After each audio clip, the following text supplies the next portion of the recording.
a proud city-state where adventurers, merchants, and scoundrels from all walks of life and all nations intermingle.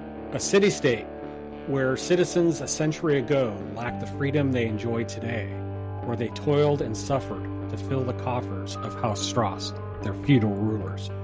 A city-state where the people took up arms against House Stross and threw off the shackles of tyranny. A city-state where the citizens transformed their sleepy fiefdom into a great power to effect change across all of Midgard. A city-state where wondrous inventions are dreamt and great tales of glory begin. Welcome to Zobeck, a city-state that stands at the crossroad of the world.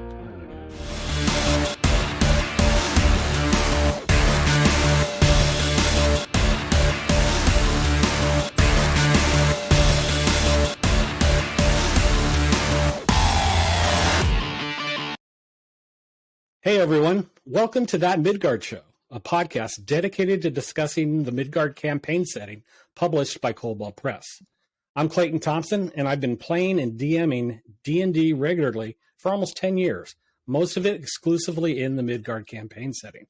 I also manage the Midgard Adventures Discord server. It's an independent, fan-based cooperative group that is affiliated with koboldpress. And I'm Joe Tichello. I've been playing D&D on and off for about 28 years as both a player and a DM. I have a YouTube channel that I've been doing for about a year and a half now that is called DM Toolbox, and it covers things like third-party published material, including that of koboldpress and other popular third-party publishers or ones you may never have heard of. So definitely check that out if you're interested in those type of books. But I cover like different tricks and tools and materials that you can use to basically enhance your game. So have you been playing lately? I played yesterday.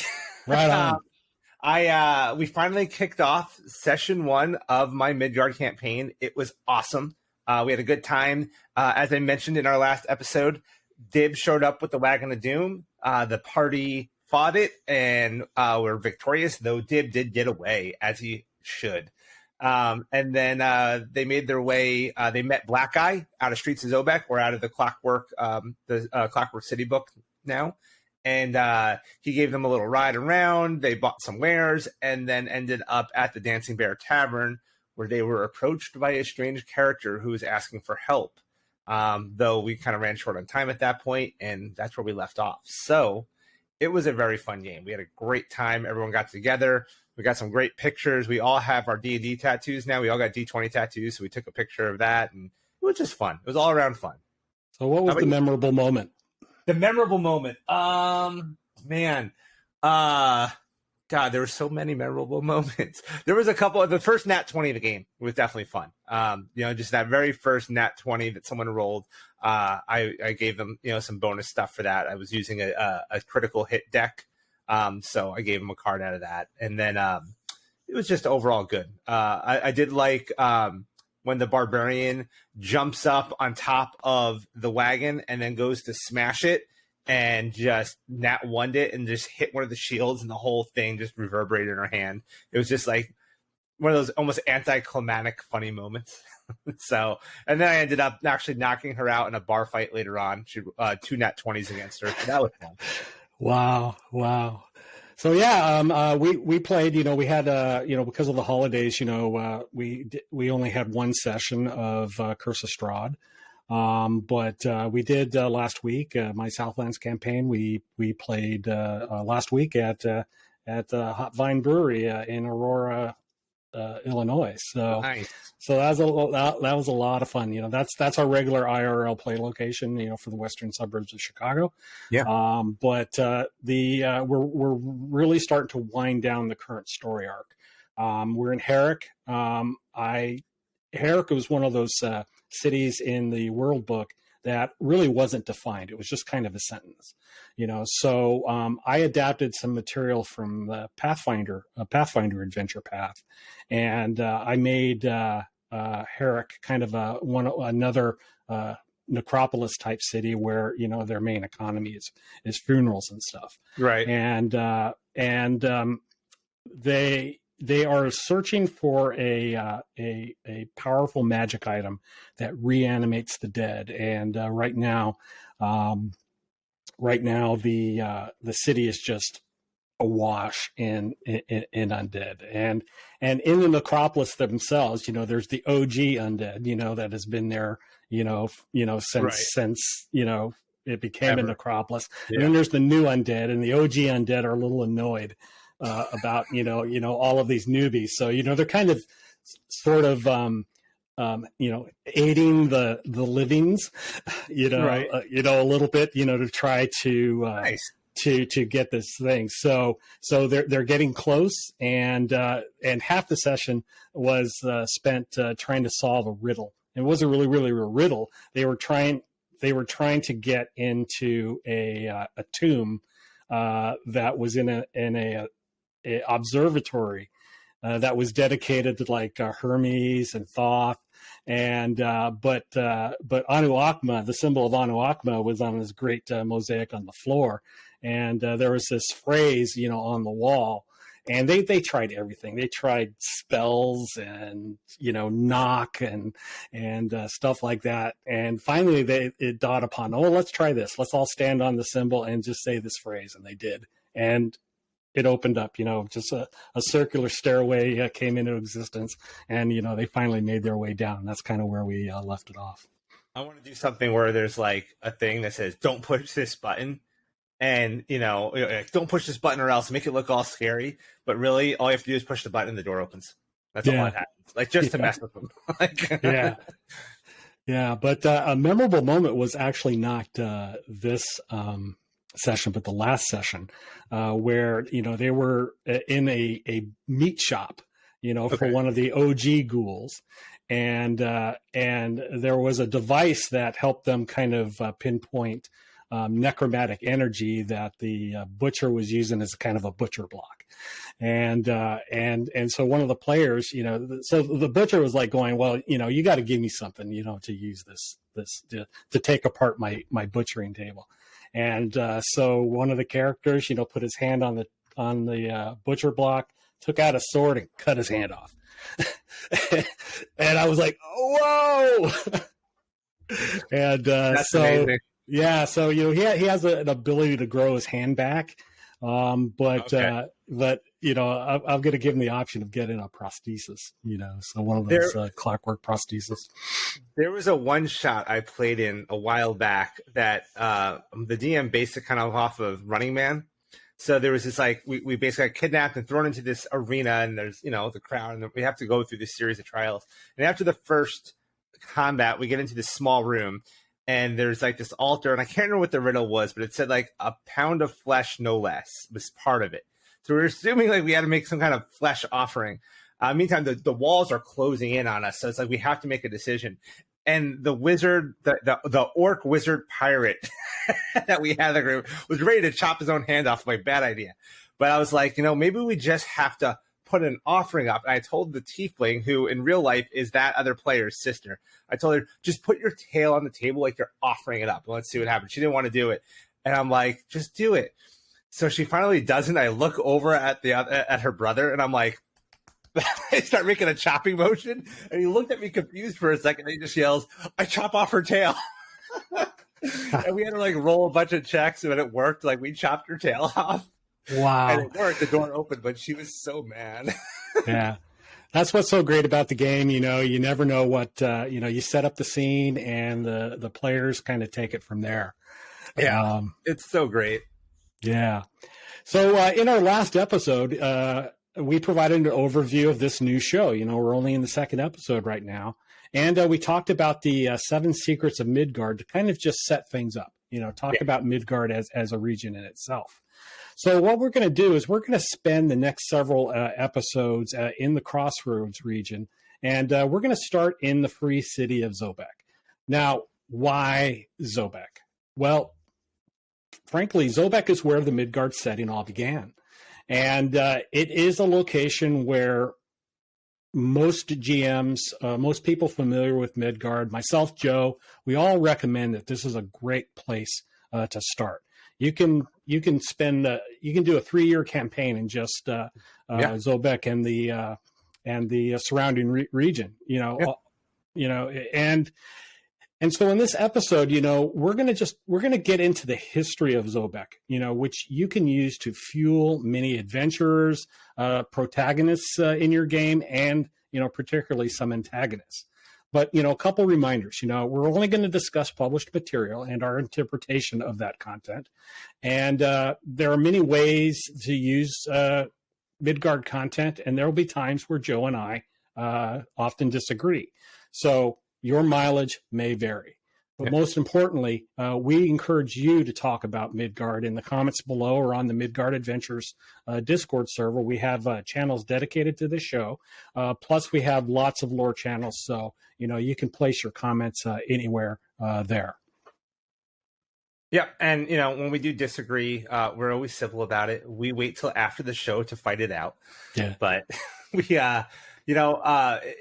like Clay said, it really is the perfect place to start, right? It's just the ideal setting. It's literally smack dab in the middle of the continent. I mean, it's the center of the crossroads. It's where I started my game, this weekend. That was our first session, and we went right to Zobeck. It's just the perfect, ideal spot. It's got so much flavor. It's got a little bit of everything. So that was the logical place to start. Really, the first, I would say, kind of real episode of this podcast, right? And, we'll have a couple of resources we're going to reference, right? So the main one, probably the best one right now, is the new book that just came out, which is Zobeck, A Clockwork City. I don't know if that's flipped backwards for you guys or not, but this book is really good. And what this book is a combination of two previously published books, which you may or may not have if you're a fan, which is the Zobeck Gazetteer and Streets of Zobeck. Both of these books are contained inside of Zobeck Clockwork City. So you do not need to buy all three. If you don't have any of them, just go straight to the Clockwork City, which also contains some new material from previous Warlocks and some other resources and some new content altogether that have all been placed in that book to make it a really great resource. And then the other resource we'll reference a lot is the Midgard Heroes Handbook, which I know we talked about a bit last episode, but this has a lot of information about the entire Crossroad region in general. So definitely a good thing to look at. And we'll probably talk a bit about some older publications from way back in the day when Wolfgang first started publishing material, because really, right, that's where Zobeck started was back then, right? Yeah, so, Zobeck is one of those cities that's generic enough to either play in Midgard or kind of incorporate it into your own home games. But I like to have analogies, for our world. And you can kind of think of Zobeck as, either Berlin or Paris, maybe a combination of both. Or maybe even kind of like almost like Italy during the Renaissance. Yeah, even that, but, when you look at a map of Zobeck and go to midgardmaps.koboldpress.com, and you'll see that many roads go through Zobeck. It looks like a wheel spoke. And there's also the River Argent, that goes through, and it goes all the way down to the Ruby Sea, which connects many other countries. That borders the sea. Also, you can sail across it down to the Southlands continent. There's some islands, big islands, there as well. And also, if you, a nice barge trip down the River Argent, could fuel your campaign for months. There's just a lot to see. And one other thing about Midgard is or Zobeck, particularly the Crossroads regions, is that area is kind of made up of the Iron Crags to the west, the Duchy of Morgau up into the north. That's the vampire kingdom. And last episode, you heard me just call it Morgu or Morgau. I think it's Morgau, and so occasionally I'll bork up a country and just get a little tongue tied. But then you also have the Margrave Forest, which is one place that another place that you can adventure for months and months and months. To the south, there's the Midgard Kingdom. And then there's also Purunalia,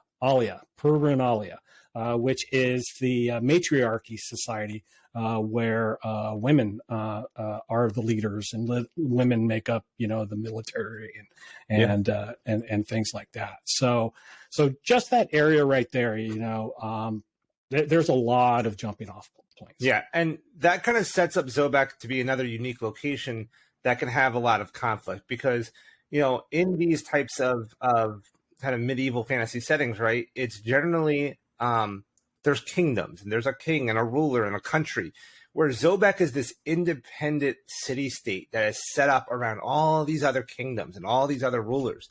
And they're governed by a free council of people.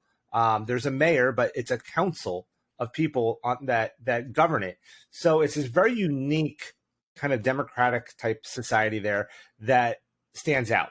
And in some cases, they're threatened by these other countries around them. They have to be vigilant against them, where in other cases, they've made very good allies out of them, and they've got alliances and trade agreements. And, there's a lot of money that passes through Zobeck. So, like, if you're more into maybe a political intrigue type of game, there's a lot you can do with Zobeck on that aspect as well.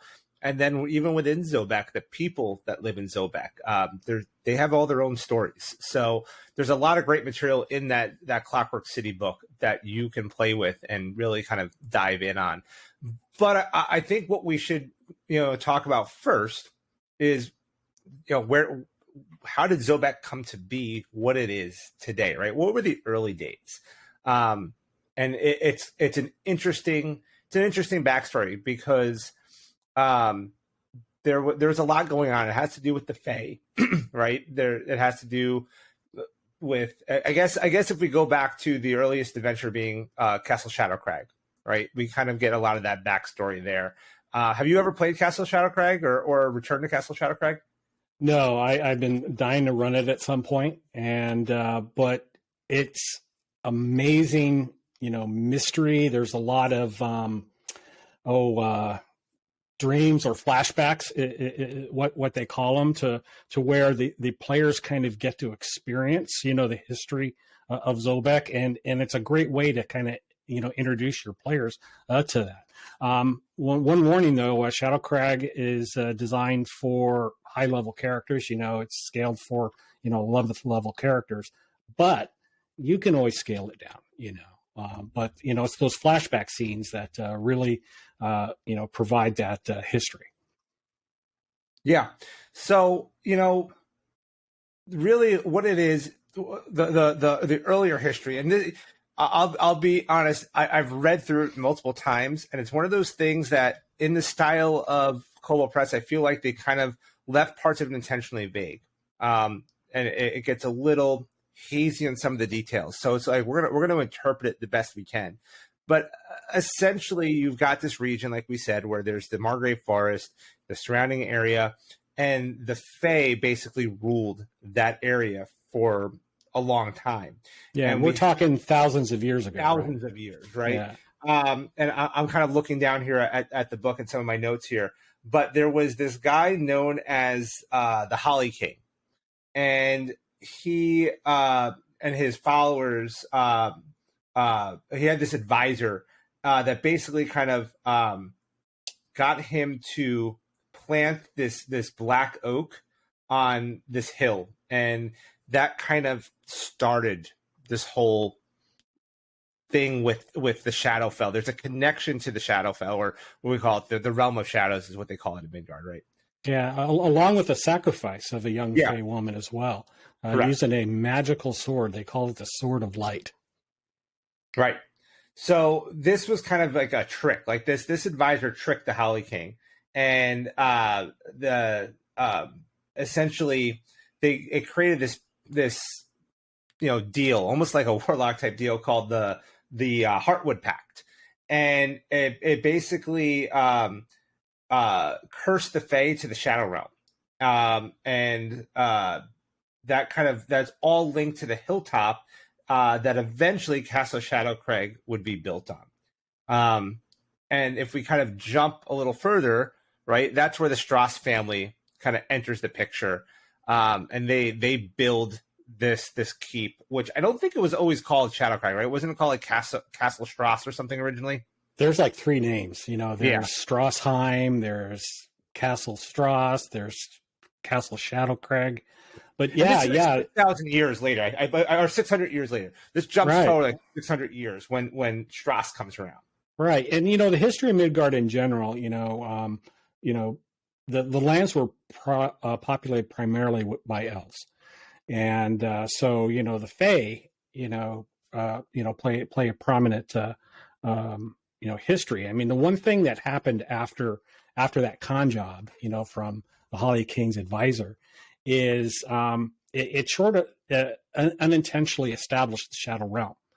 And it bound a bunch of elves to Sarasta, who is the queen of the night. And the Holly King eventually became the Moonlight King, and Sarasta and the Moonlight King, they got married, and they trade ruling, the Shadow Realm. Only one ruler rules at the same time, mostly Sarasta, she's a goddess, so why not? And occasionally the Moonlight King, takes charge, for a brief amount of time. But that sacrifice happened, that oak was planted on Rosehaven Hill, and eventually, that became a link from the material plane, where Midgard is, and the shadow plane, where the Shadow Fae live. Right. And the pact itself kind of gave the Fae a bunch of power, and they kind of became almost willing servants of that goddess, right? But the shadow, their time in the Shadow Realm kind of transforms them, and they become what's known now as the Shadow Fae. And over time, they kind of just become, bitter and resentful and whatnot. But because of the pact, they could not act directly against the curse. So if they want to do something, they would have to figure out kind of a loophole to circumvent it. And we're talking like several hundred years later, after all this happens, this land is essentially abandoned, and a tribe of kobolds kind of comes in. They kind of start, mining all the land. Like there's a bunch of like mines and stuff, and they start mining that land. And the kobold, I think it's the Kobold King, is who it is, named Brandarok. He gets them to build Brander's Keep, which is basically just a little square fort. That eventually does become part of Castle Shadowcrag later on. But this is kind of where that area starts to become populated, so to speak. And eventually, Sarasta kind of allows the Fae to return to that area where it kind of everything began, and they find a bunch of kobolds, and they're like, well, what are we gonna do about this? And because these kobolds essentially usurped their land, so the Moonlight King, his followers, basically drove the kobolds off of the hill, and the kobolds, basically we are wielding the Sword of Light, kind of resist and fight back. We don't know how they got the Sword of Light. I assumed it was like in the tree or something, or left. But yeah. I mean, those crafty kobolds, they're very resourceful, and the Moonlit King is very territorial. From I gather from the lore, he considers this his land, and he considered those those kobolds trespassers. Yeah. So, they basically had to kind of fight these kobolds. And so what they did to kind of destroy these trespassers is they meet this merchant named Adrastus Strauss. Adrastus Strauss. I didn't want to mispronounce that first name. Yeah. I'm bad at names too. But they basically have him help them to enslave the kobolds and break the sword. And Strauss brings in a bunch of like dwarves and mastiffs and all a bunch of soldiers, and he basically fights off the kobolds and wins. Right? Yeah. Brandarok surrendered. He offered fealty to Stross. The dwarves that accompanied Adrestus broke the Sword of Light in half, and as a result of all that, Adrestus Stross was given the fiefdom, of that whole area, that makes up the Margrave and Zobeck today. Right, because so Stross wants basically the tree to be guarded, right? Because that's kind of the key to binding the Fae, and the Fae need a way around it. And he's not going to do that, but they kind of approach one of his kids and they're like, let's make a deal. And they try to make a deal with one of the children. So Stross wants to protect the tree, right? The tree is kind of the key to the whole thing. And Stross isn't going to, not do that. Right? He's going to protect the tree because he's been given this power. So the Fae, wanting to circumvent the deal, approach one of his children and basically try to cut a deal with his children where he will grant the Fae the castle upon his death. And it might have worked, but it didn't quite work out the way they wanted it, because where the black oak is, like I'm trying to think of how to best describe this. Basically, in exchange for the eldest daughter and the eldest son fostering, they basically Stross gives his son and his daughter to the Fae to get fostered in the courts. It's kind of an exchange of hostages, so to speak. Yeah, just kind of think about like if you watched Game of Thrones, right? They did that all the time. They Theon, right, with the Starks kind of deal. Yeah. So it didn't quite work out, because Stross gained access to shadow magic and the right to rule those Rosenlands. And he was able to basically amass enough power. And the eldest son, when he went into the Shadow Realm, he basically he died there. And I think his soul is still in the Shadow Realm. Yeah, I have my theories on who that Stross relative is, or that Stross scion. The Stross family were pretty crafty at trying to get around the deals they made, which was how they stayed in power for so long. It was never intended for them to rule, that area as a fiefdom for over 600 years. Yeah. And go ahead. Yeah, no, I mean, so like during this time, right, there's a lot going on, and the city of Zobeck, small at the time, starts to build up, in the shadow of the now Castle Shadowcrag, the Stross castle. And, they control the mines, the lands, all this stuff. And this small city, begins to emerge, right? And it grows and it grows. But it's all under the control of the Stross family for generations. And it's totally easy to get rich, when you have all this free labor and the kobolds and the kobolds are slaves. Yeah, the kobolds are slaves. The people down below worked and did their stuff, but it wasn't a good deal for anybody but the Strosses at this point. Totally. In the meantime, you've got realm of shadow magic seeping into the world in that area.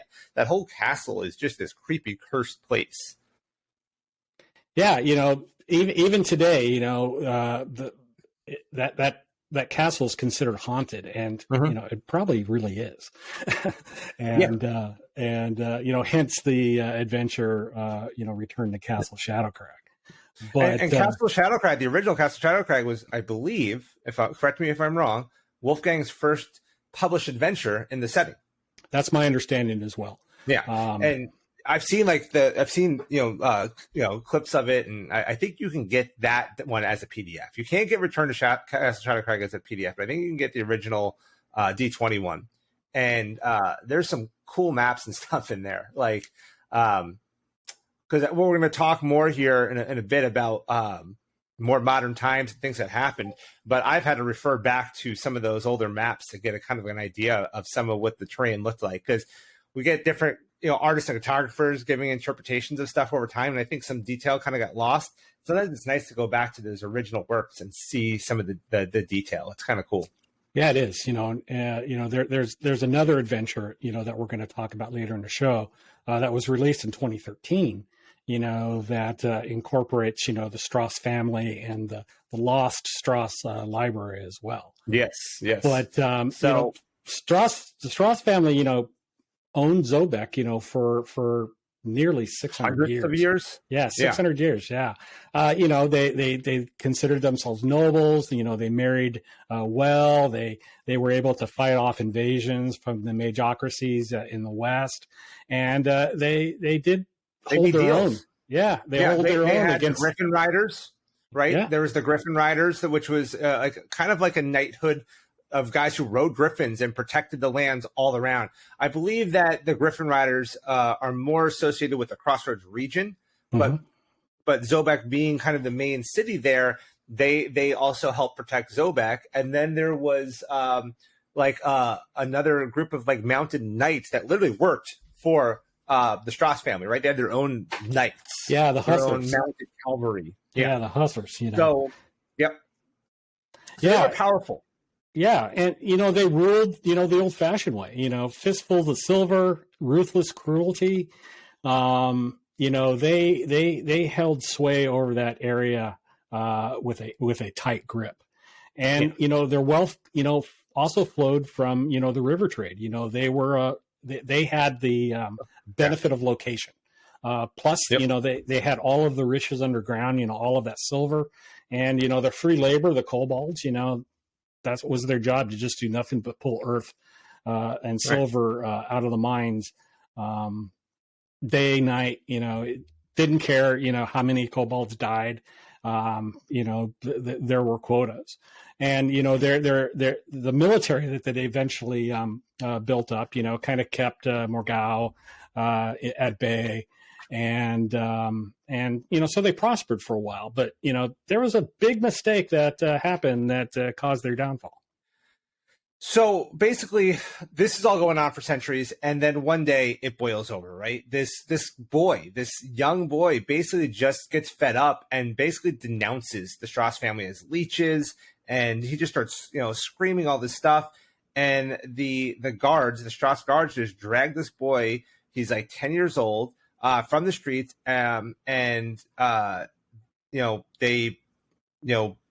they execute him, or he wasn't killed. He was like arrested though, and made like a public display of, and all that stuff. Right, and the citizens saw that. These burly men, picking on this young child, and a mob grew. Yeah, and they start throwing insults, and they start pelting the guards, and things boil over, right? It becomes ugly, and we kind of get a protest. The guards basically kind of start fighting back, but kind of forced to retreat, and then more reinforcements arrive and rode into the mob, trample a bunch of people, kill a bunch of people. There's this silversmith and a wizard that Abelard and Marchenzo. Correct. Yeah. And they help to kind of reform the crowd, give it some direction. And within hours, this citizens basically seize the city barracks. But the soldiers from Stross continue to march in, and the troops from the gatehouse on the river, the Southern Gate Road, the Griffin Gate. The battle was basically just all over the streets of the city for all the way until sun sets on that first day.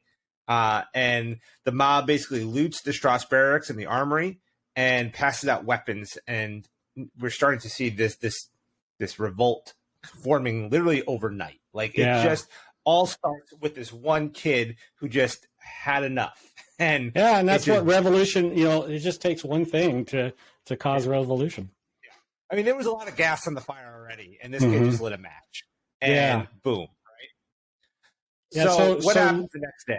Yeah, so looting the Stross barracks and the armory, gave them time to organize and arm themselves. Not everybody had weapons. There were still citizenry. Lots of hose and, sickles, chair legs, rocks, whatever. But Abelard and Marchenzo kind of organized everybody. And and the next day, by that morning, they were able to chase the hostile guards and the soldiers out in the city.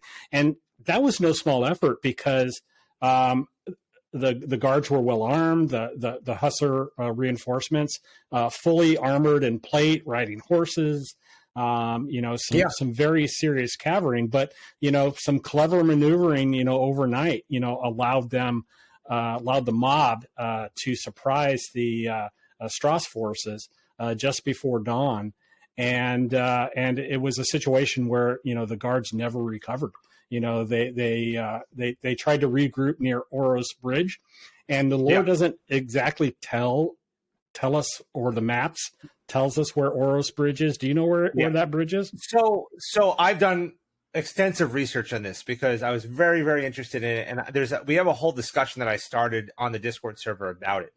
Mm-hmm. And my understanding, so if you go back to the original Castle Shadowcrag adventure, there is a map, and we have an image of it in our Discord. Maybe if you can find that, we can throw it up on the on the video later. But it does show Oros Bridge, which is actually outside the city. It's not in Zobeck. It's outside the city. So they essentially, from what it looks like, pushed them outside the city. The bridge is a pass across the River Argent. So kind of, because the Castle Shadowcrag is on the other side of the river, right? So it's basically the main road between Castle Shadowcrag and Zobeck. So the soldiers all regroup on the bridge. The citizens are there. They're gathering their forces. But, a bunch of citizens against mounted cavalry are not going to do well. So they needed a plan.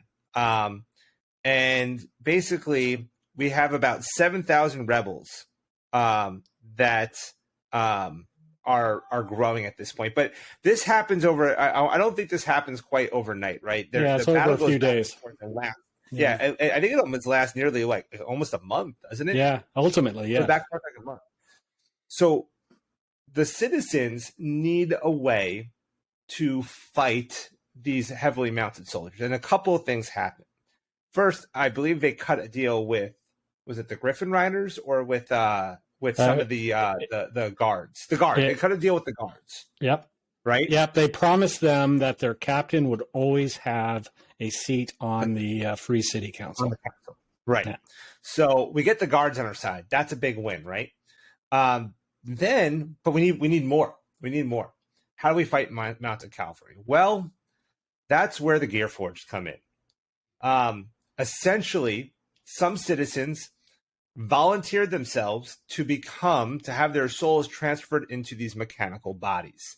And between the dwarves and the craftsmen of the city and, the wizards and the magic users, the collegium, they created the Gear Forged, which today are, almost a symbol of Zobeck. That's, a thing you'll see in Zobeck. Yeah, one of the reasons it's called the Clockwork City. Not just because it's the city full of Gear Forged, but people can become Gear Forged. Yeah, it's a race. It's not cheap to do, but they'll serve the city as guards for a number of years in exchange for that longer lifespan. Even criminals will rather than being sentenced to prison might become a Gear Forged and serve the city. So there's all sorts of reasons people will become it, but this is how it got its start. And that really made a big difference in the Battle of Oros Bridge. So you have this rainy day, late spring, you got about 7,000 rebels. They meet Stross and 1,400 retainers, 2,200 allies at the Battle of the Bridge. And it was a bloody battle. It was a bloody battle. I mean, the kobolds, crafty, very crafty. They dug these holes. Underneath the mud. And when the cavalry charged, the horses, fell through, the earth and, hampered their advance. And we should mention that the kobolds, this is important. We kind of skipped this. The kobolds were the other deal. The people basically said, you'll be free and you'll have a seat at the table. And the kobolds, yeah, we'll take that deal, right? They're not exactly first class citizens still, but they have a seat at the table to this day, and they live in Zobeck to this day. So getting the an army of kobolds are dangerous in large numbers, man. Mhm. They got pack tactics on their side. Hey, So, small but an army of fierce. kobolds. What's that? Small but fierce. You know, the Small motto but of fierce. Cobalt Press. Yeah, Yeah. and then of course, we have our swobolds. So, Yeah. Yeah. But yeah, so that battle went for a couple of days. But eventually the people win. They win that battle, and then what's the next step? They head towards the castle. Yeah, yeah, and they pretty much, the Stross lost it on the second day because they said, "Hey, let's wait for the ground to kind of dry up, so we can stomp them with our horses." But that was a pause that gave the advantage over to the rebels. Yeah, they crossed the river at night and they outflanked them. Yeah. And with that, the mud and everything, the horses couldn't manage. They get outflanked. They're getting pulled off their horses, and they lost. Yeah, and just to kind of clarify that, the timeline here, this happened like a month after the initial. Yeah, it was a month-long rebellion, right? They basically the short version, the brief timeline is.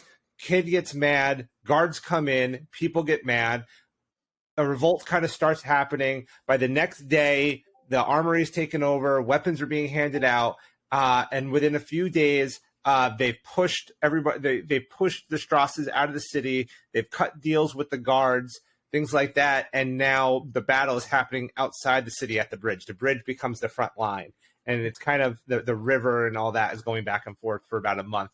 Meantime, they were making the Gear Forge, all this stuff, and then finally it all comes to a head during the Battle of Oros Bridge.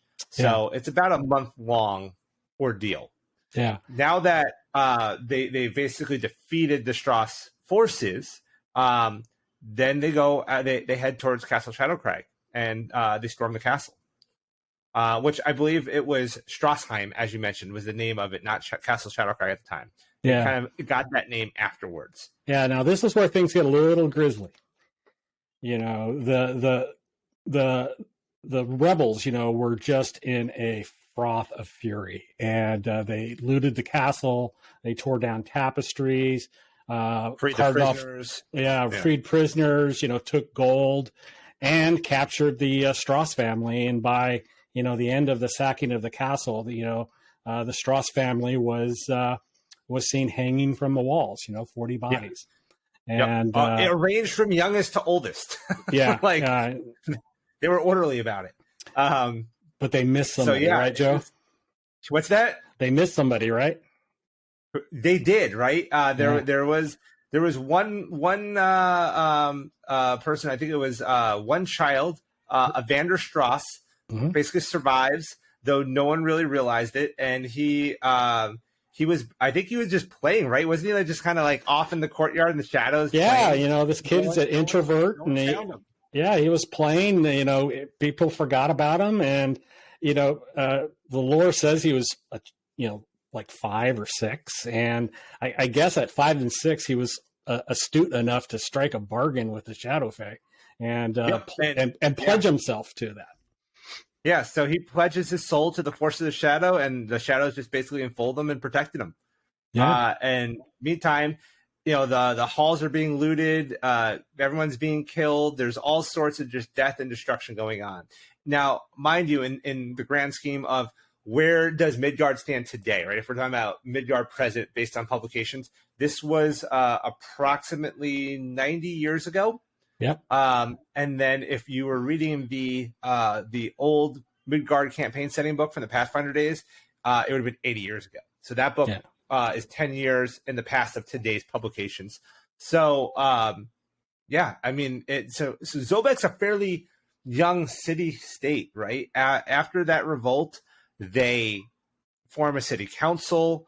The kobolds do get a seat at the table. They have their own kind of mini city within Zobeck called the Kobold Ghetto, and they have their own king or kings depending on what day of the week it is over there. But they still work the mines to this day, but not for free. Like they're They're part of the system. I think doesn't a kobold even sit on the council? No, I don't think a kobold sits on the council. Oh yeah. But The kobold king sits on the council. They have a permanent seat. Which kobold king is the question? I think that changes. Yeah, weekly. Yeah, it changes frequently. I mean, the lore. The lore has a little bit of stability, but is totally open to at each council meeting, there's a different king. But yeah, the kobolds are mining. They are working on clockwork contraptions. They're a very, very crafty and resourceful race. And so, they get their piece of the action. The kobolds are getting wealthy.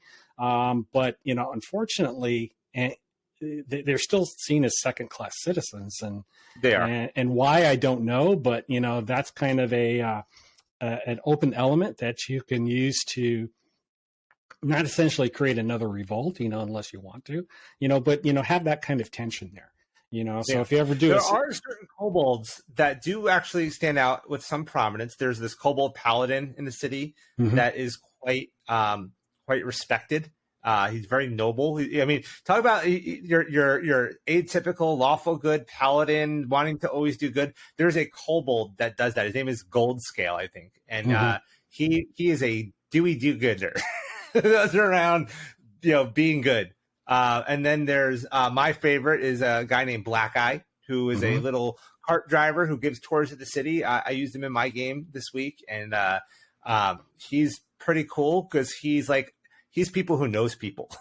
Yeah. So he's the kind of guy you can use to bridge your adventures and can find stuff and help your players out. He's a great character.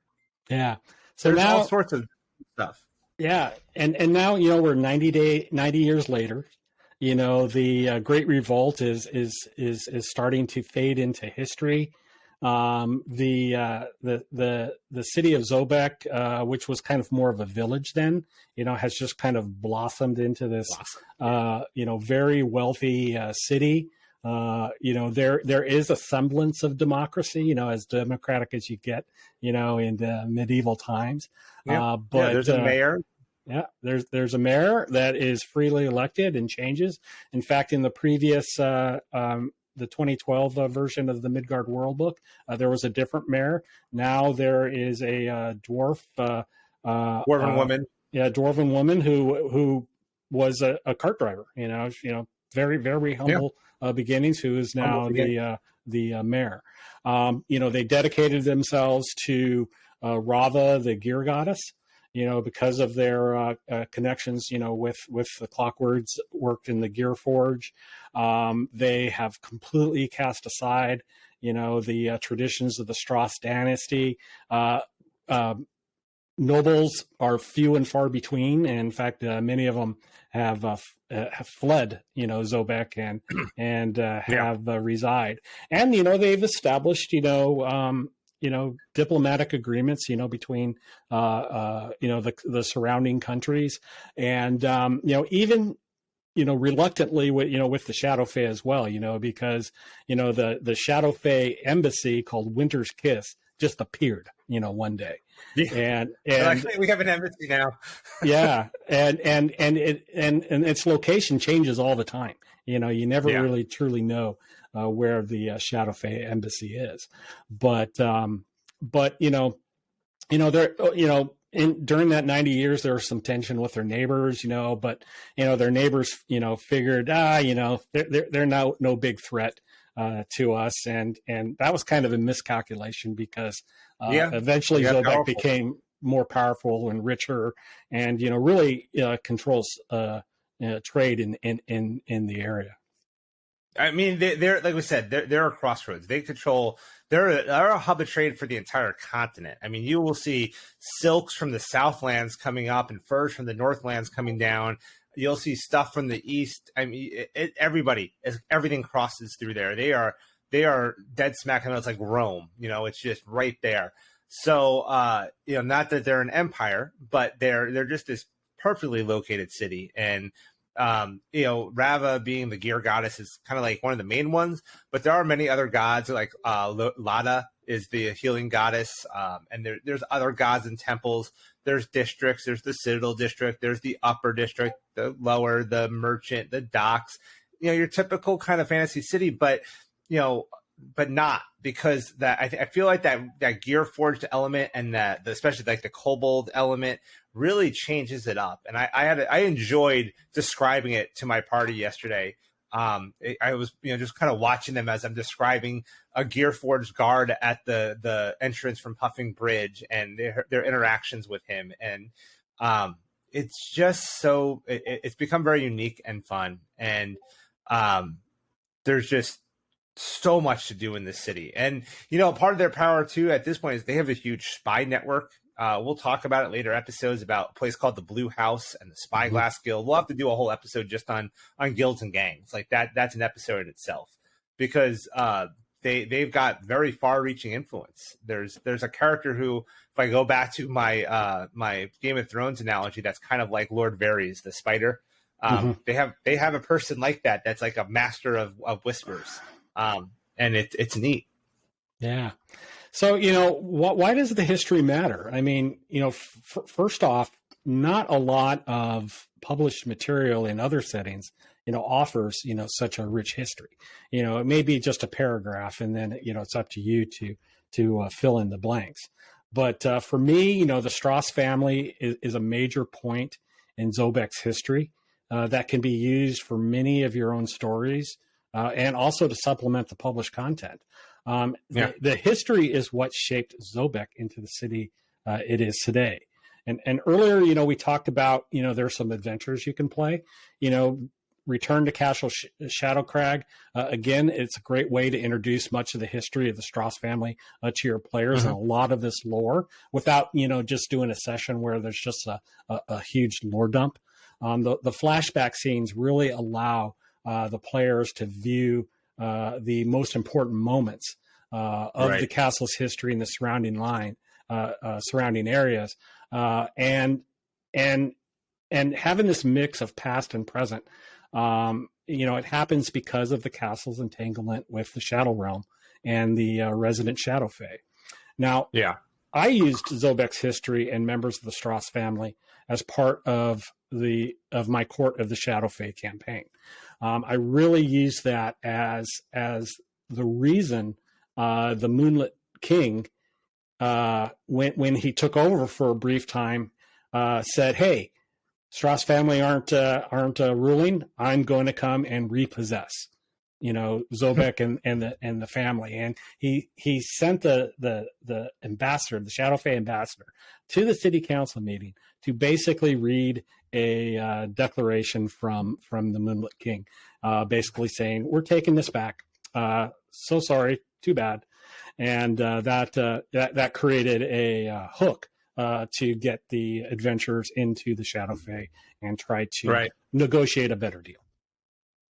Yeah, and another thing to add to why the history is important is it not only does it shape Zobeck, it shaped its people. The people are very proud of their city, and they remember. They have not forgotten what the Stross family had done to them. The people who have been there for a long time, they know. They still celebrate their independence. It's a big part of the flavor of the city. You might hear people referencing the Stross family or their revolt. They're proud of it. So just the flavor of the city itself when you're there, that history matters to the NPCs, to the people of the city. So play into that when you're there, because it is important to them. You might see old symbols of the Stross family around the street. There's there are the cartways and these back alleys and things like that, where if your players find their way into that, they might see remnants of those old days there, and it really does add to the flavor, I think. Yeah, and the history of Zobeck pretty much says they wiped out the Stross family, but that really isn't the case. So Vander Stross, he was a young boy at the time. He managed to survive the mob attack on Castle Shadowcrag, and he's was he in your today. game? Was he in your game that you played? No, but he was kind of he was mentioned, in that game. But one of the things I used, the deal with the Shadow Fae was so long as a Stross patriarch lived, they would retain the fiefdom. And my theory, and this is it's just a theory, is that Leander Stross, who became a Derakul and is now the ambassador to Morgul and Daresh, is the reason why the bargain remains in effect. He's undead now, but he's not dead. And Leander Stross is technicalities. He comes about in Empire of the Ghouls, another campaign by koboldpress, and he was the lord at the time, hundreds of years ago, of who ruled the free city of Zobeck while he was alive. So I kind of played that a little bit into the game, kind of as kind of background tension along with Evander. But I wanted to save Evander for when I took my players, through the Shadowcrag adventure. So Clay, you mentioned Courts of the Shadowfae, and we've mentioned Return to Castle Shadowcrag and the original Castle Shadowcrag. What other adventures can people play in Zobeck, like that would kind of tie in there? And is there any other adventures that you would recommend? I mean, there's a lot, right? We have a lot of books and stuff we can mention, but are there any that stand out to you that you think people should take a look at? Definitely. There is, part of the lore is this massive library that has been curated for centuries, that the Stross family owned, and when the mob fought, that was where the treasure was, and where a vast wealth of silver exists. But when they went into the library in the castle, it's just this tiny little room. But part of the lore is that room was a gateway to a much larger library that exists on another plane of existence. And in fact, in a publication called Midgard Tales, which came out in 2013, it's for Pathfinder, but it's totally easy to convert it into 5e. There is this adventure called The Stacks Between, and it takes your adventurers, it's an urban dungeon type adventure, and it takes your players into the Stross family or Stross library to find a caster that disappeared one day, and she was a big researcher on trying to locate the family. So that is definitely, another adventure in addition to Shadowcrag and Courts of the Shadowfae, and even Empire of the Ghouls. Empire of the Ghouls starts in Zobeck as well. So there's really a lot of stuff. There's a lot, that can do there. And, I don't want to, spoil, too much of that. But, one of the antagonists in that adventure is his name is Gorman Stross, and he was around during the Great Revolt, and he was a family elder and curator of the Stross family library. He possessed this powerful magical music box that he tried to use to move the library from Zobeck, and it was kind of hidden in Zobeck somewhere. To the Shadow Realm, but he didn't know what he was doing, and it ended up killing him. It ended up killing him, breaking his soul into two different shards, and caused the library to kind of be a shadow or a shade of itself, in the material plane, and that caster was seeking the entrance to that, and she found it. So Gorman Stross, even though he's kind of a ghost in this adventure, he plays a major part, antagonist in that story. Yeah, and you can read some of that lore if you get the Warlock Grimoire 3 book on page, I got it marked here for us, on page 117. They have a whole section on the Stross library that kind of goes into Gorman's story and stuff like that. And they even have some magic items you might find in the library and things like that. So that's another good resource. I don't believe that made it into the Clockwork City book because that's really not in the city. That's at the castle. Then the Clockwork City book does have a grip of good adventures in it as well that you can run starting at level 1. If you start your adventures there. Yeah. Yeah, and there's other notable Stross family members that you can bring into your stories. Of course, there's a Drustus Stross who was the merchant that struck that bargain with the Shadow Fae. There's Kranos Stross, which ended up hanging, on the Castle Shadowcrag walls. Vander is still alive. There is Vasilios Stross, who was the oldest of Vander's children, as he grew up into adulthood. And Vasilios always had these. He wanted to become a mighty warrior, in hopes of winning back the family's honor by force of arms, but never really truly worked out. There was another child of Vasilios named Zarek Stross. Yeah, that's what I was just saying. Yeah, at 13 years old, he decides, hey, I'm going to be a vampire, and he still resides in Castle Shadowcrag. Before he totally rejects his family lineage. He refers to himself as Zarek Rainmark, and totally denies being related to the Stross, altogether. And there's one more sibling, of Zarek and Vasilios. There's Mora. She was married off, and she kind of became, a total devotee of Kors. She went to the light, and she still dreams of building this beautiful shrine to Kors somewhere in Castle Shadowcrag. Right. God, there's Leander Stross, who's still alive, who's the ambassador, the Darikul ambassador.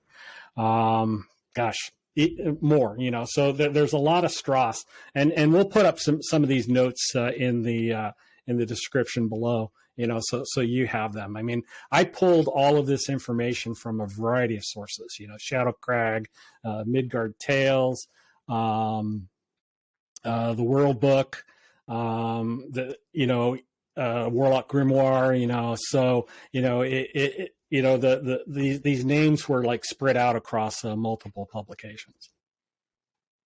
Yeah. I mean, and it's fun how you can tie it in. You could have multiple survivors in your version of Midgard. You can have these people be in the Shadow Realm. You could have them be in the flashbacks. You can have them be undeads, and some of them are undead, right? Some of them are Durgul or something like that now. So there's a lot you can do with them. Take a look at the notes that we put up and figure out how you might work some of the Stross into your game, because there's a lot of history and flavor there, right? So that's all we have on the history of Zobeck. As we've tried to express this, there's just a very rich history of Zobeck. We totally encourage you to incorporate this history into your stories, and it's just super cool. So now come on Discord and discuss it with us. We're always love talking about the lore and the history over in the Discord server. Yeah. So now we're going to kind of switch to a fun segment, kind of our creature showcase. And Joe, what's your creature for this episode? So I picked one. Not only is this just one of my general favorite creatures, but I thought it tied into this episode well, because in Zobeck there's a bathhouse known as the Stross Bathhouse. and it's in one of the older buildings, and it's still used today by all sorts of citizens of Zobeck. There is a map of it in the Clockwork City book. But there is a creature out of Creature Codex. It's on page 126, known as the Bathhouse Drake. And the first time I got to actually play one of these was actually as a player, not as a DM, as one of my friends put it up against us. And it has since become a staple for me, one of my favorite creatures. So the Bathhouse Drake is a medium-sized drake. So it's not a big dragon or anything like that. And as the name applies, they generally will live in a bathhouse, kind of maybe acting as a security or some kind of enforcer. They'll have generally kobolds or something like that as their handlers. And they can be a fun encounter for a lower level party, maybe a level 2 party, maybe a level 3 party. They're a CR3 creature, so nothing too terrible, nothing overly complicated to play. But they can breathe both air and water, so they might just be hiding at the bottom of a pool and you might not even know. They get advantages on certain ability checks like escape grapples and stuff because of the water in their nature, and they're just kind of slippery little creatures.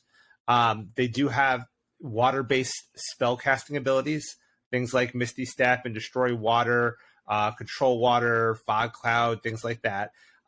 So they are a fun encounter to throw in. So what I generally have done with these is, I've done stuff where the party comes into a bathhouse type room that's controlled by, a bad guy in my case.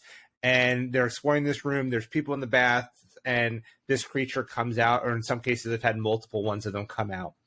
And essentially, it's a pretty straightforward fight. We're talking a creature with a bite attack, a claw attack, some spells that we mentioned. And then it's got 2 ranged attacks. It's got a Scalding Jet, which is a 20 to 60 foot thing that hits for fire damage, 2d6 fire damage. And then it's got its Steam Burst, which is essentially its breath weapon, right? It's on a recharge, 5/6 recharge, and it goes out in a 20 feet. And it's a DC 14 con save for 46 damage, and the targets are blinded. So blinding your targets, now we're talking about disadvantage. So what I recommend is trying to get your players with that. Put them at a disadvantage and then hit them with the melee attacks or the Scalding Jets as needed. It does do multi-attacks. So it gets 3 attacks, it gets a bite and 2 claws, or it can use its Scalding Jet twice.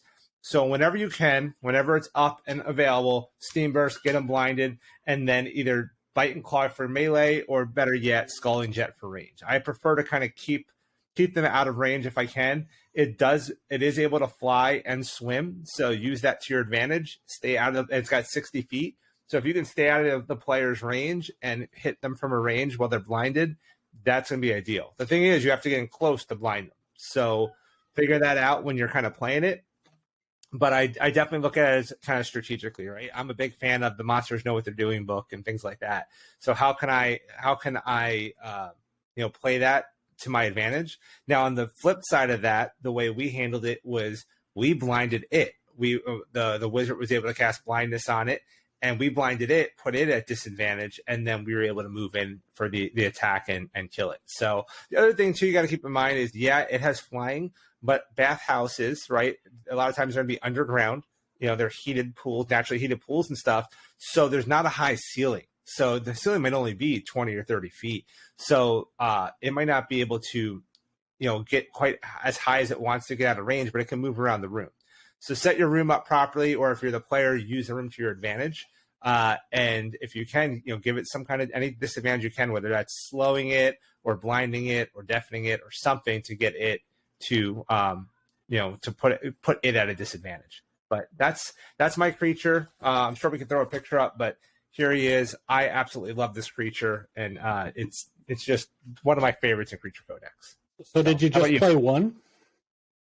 So I played one the first time with a lower level group. Later on, we brought it back in a Medusa's lair. She had like these pools and stuff, and we brought it back with 3 of them. And it was a fun encounter. Right on. So you can do it however you want. Like I said, I think it's a fun for a low level party. Like if you're doing let's say like Streets of Zobeck type of adventures out of the Clockwork City book, there will be opportunities to go to the Stross Bathhouse, and depending on your party level, just set up an appropriate counter. You can have multiples, you can have just one. But I'm debating with my current game, because they are going to be going to the bathhouse at some point. There's a fight with a bunch of commoners, and I'm thinking, rather than that, maybe I'll throw a Bathhouse Drake at them. The question is, I might have to scale it down a little because they're only level 1, and I don't want to overdo it. Mm-hmm.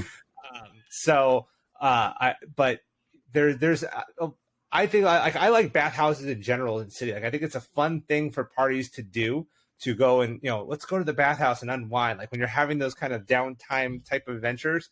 And I always see people like water elemental, water weird. So rather than a water creature, a Bathhouse Drake. I mean, it's just such a cool idea. I don't know who wrote that one, but I absolutely love the flavor of it. Yeah, you can play it as a non-combatant. It could be the guy that heats the creature that heats the pool, kind of creates a sensation of a jacuzzi. Yeah, or like if there's a steam room, right? Just imagine a bunch of fat nobles with towels around their waist and this Drake just blowing steam into the room for them. Yeah. Hey, which bestiary is that creature in? That's in Creature Codex. All right. So the Creature Codex is page 117. It is it's one you got to check out. It's just one of those fun, the only koboldpress kind of could come up with that monster kind of things. Yeah.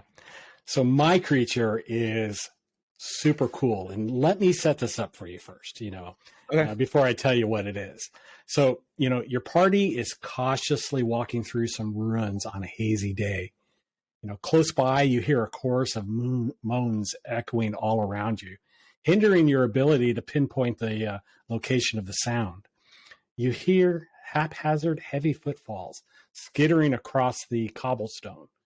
And then, reaching around a corner, you see this large white claw digging into the stone. A huge head, about 12 feet off the ground, comes into view as it peers around the corner. And when it spots you, it lets out a roar that brings shivers down to your bones. It begins to move from around that wall. But rather than seeing a huge torso and legs like you expect, you see another torso and another head and another set of arms. The heavy footfalls and the skittering of many legs are attached to the same creature. 3 heads and torso are attached, 6, 14, 20, with arms erupting from the mass, seemingly at random. It skitters towards you haphazardly across the cobblestone in an almost hypnotic gait, and it's heading right towards you, rising to attack. In unison, all of the heads roar in a blood-curdling rage as it slams ungracefully into you, knocking you to the ground. 2 of the heads are over you, right in your face, and they roar with this cold, rancid wind, across your face. You've come literally face to face with an Ogrepede. Man, your delivery is way better than mine. Yeah. I mean, this is, I have not played this creature yet, but, this is kind of the setup, because, ogres, they've seen ogres, but, it's just your standard 1 head, 2 arm, 2 legs ogre. But this is this monstrosity. It's a huge CR6 undead creature that can be found in Tome of Beasts 2, and it is a brute. What's cool about this creature is you can drop this critter in any encounter anywhere. It's designed for any terrain, and also these are not natural creatures. They are created using powerful necromantic magic. So if you have a wizard in your story or necromancer in your story, the Ogrepede can be one of the creatures that was created by that caster. But what's interesting about this creature is it doesn't necessarily have any loyalty to its creator. It has difficulty getting along with other creatures, including other Ogrepedes. In fact, if you have multiple Ogrepedes in your encounter, they'll often fight with each other. You can kind of throw in a little surprise or twist during combat with that. But they all of the all of the ogres, that's stitched together in this Ogrepede, they have vestiges of their craving instincts, that ogres possess in life. This Ogrepede just wants to kill. It won't necessarily eat you. It'll kill you, leave your body behind, and it'll move on. It feels like something a necromancer would have in its dungeon, kind of like Jabba's Rancor pit. It would be the necromancer's Rancor pit creature. Like they throw you in the dungeon and just watch the Ogrepede just rip you apart. Oh yeah, or a young a wizard, trying magic that's way above their capability. They create this Ogrepede that wreaks havoc on the village or something like that, and you have to. Your party is, yeah, but this Ogrepede's a brute. It has a strength score of 21 and a con score of 17. Its average hit points for CR6 is pretty good. It's 142. So you can set the HP range, anywhere from 60 to 225. It's not a nimble creature, and its instinct is only to kill, and you really can use this creature to kind of terrify your PCs, because I promise you, it's something that they have never seen before. And when you play them against your party, hit them hard. I'm the type of DM that I'm not a mean DM, but I like to give the party a bloody nose. I don't want to give them an easy fight all the time. And so hit them hard with it. It has multi-attack. It has 2 attacks, 1 bite and 1 slam on each of his actions. So on average, for every one of its turn, it's about 24 points of damage. But if you crit on the attack, that average damage ratchets up to 40 points, because you get to roll your damage dice 3 times instead of twice. So yeah, your players do not want you to crit, and my players won't have too much worry about that, because I'm notorious for rolling very poorly. But despite is that a feature of it that crit does triple damage instead of double? Is that what it's featured? Yeah, that is a feature of the attack. That's brutal. Yeah, and being huge, it also is fast. It has 40 feet of movement and a climb speed of 20. So due to its speed, it has really 2 important features. One is haphazard charge, and the other one is the overwhelming assault. And these are ones that I really encourage you to use often rather than just the standard actions. So with the haphazard charge, if the Ogrepede moves at least 10 feet toward another creature and hits with its slam attack on the same turn, that attack is treated as a critical hit. But to kind of even things out a little bit, any attacks against the Ogrepede after they use haphazard charge is at advantage until the start of its next turn. So a party with everyone having advantage, really provides us a good boon. It's like a barbarian reckless attack. Exactly. The other one is the overwhelming assault, and that one can also give your party a bad day. And this is one that where when the Ogrepede does crit, any creature within 5 feet of the target, and this is a huge creature, so we're talking 3 spaces, 3 by 3 spaces. Every creature around it has to succeed on a Wisdom 16 saving throw, and if they fail, they are frightened of the Ogrepede for 1 minute. So essentially, that puts your party at disadvantage when they attack. And given the ogre size, there's no doubt in my mind that there will be more than one PC, around it.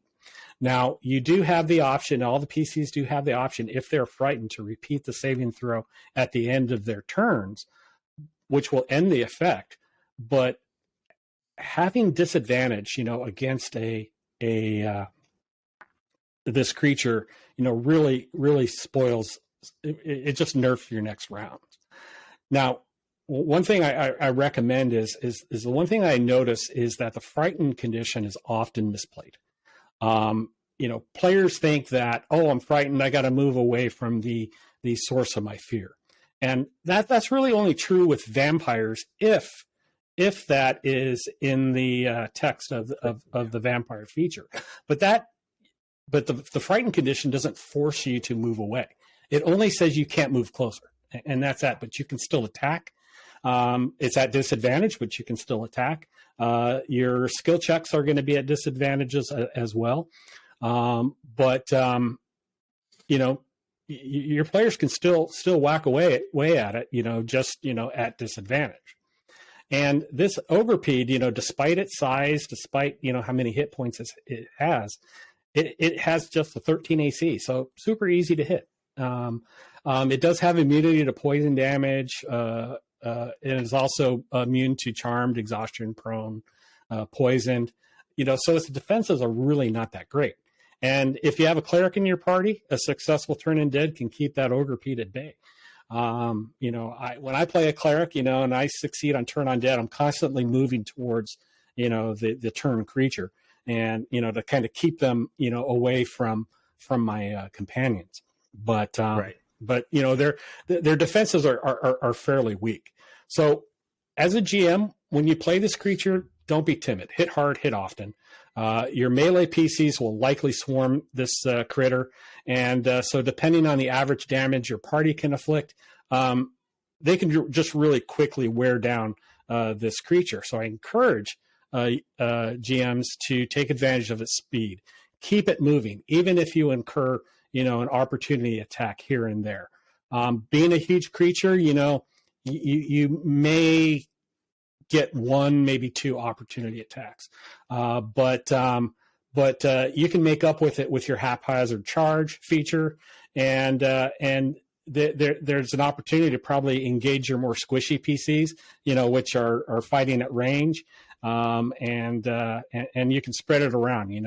Some GMs are very timid about moving creatures, and it just becomes a static combat because they don't want to take that opportunity attack.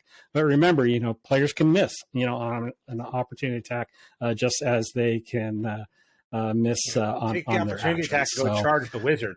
Yeah, use that charge on the wizard, hit him for triple damage.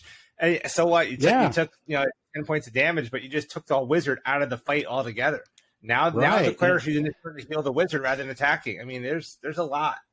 Yeah, there's a lot, So play to win as a DM. I don't want to say play to win, but play like it's your PC that you're fighting with, man. Like give them a challenge. The players 9 out of 10 times, man, the players pull through. I very rarely have TPK'd a party, But if you play to quote unquote win the fight, they feel it, man. I feel like the players enjoy it more.